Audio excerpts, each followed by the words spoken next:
chân đã lắng run run, đôi tay em đang lung tung.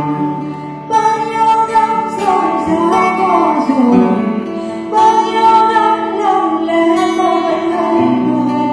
Và ước mơ thật nhiều, và khát khao thật nhiều, và yêu không biết bao nhiêu.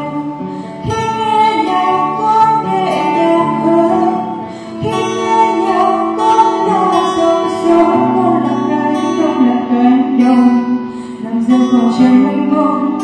Như bài ru lúc xưa vẫn còn thơ bé, đôi khi lòng chưa hề đầy dấu, đôi khi lòng vui đùa đâu có. Và lần nỗi vẫn là nỗi buồn, vì ta cầm lấy ngày xưa ôm dậy bao lát lên sức mạnh yêu thương.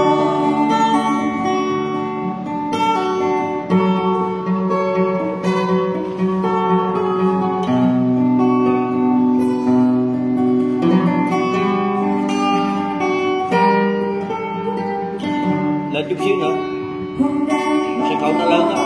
nhà bao con như chưa bao giờ bao tràn trong con tim nỗi nhẹ nhàng.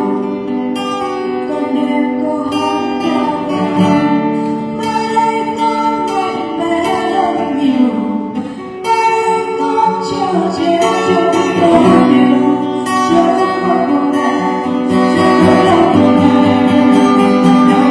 Trong gió con nghe, khi nghe nhạc con nhẹ nhàng hơn, khi nghe nhạc con là dòng sông, con là cánh đồng rồi vào chân mênh mông. Như bài ru lúc xưa vẫn còn thơ bé, đôi khi lòng chưa hề đầy dấu, đôi khi lòng vui đùa đâu có.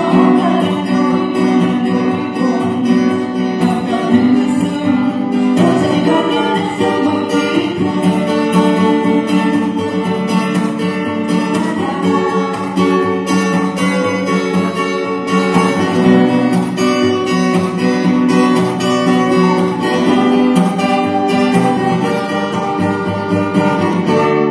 Khi nghe nhạc con nhẹ nhàng hơn, khi nghe nhạc con là dòng sông, con là cánh đồng.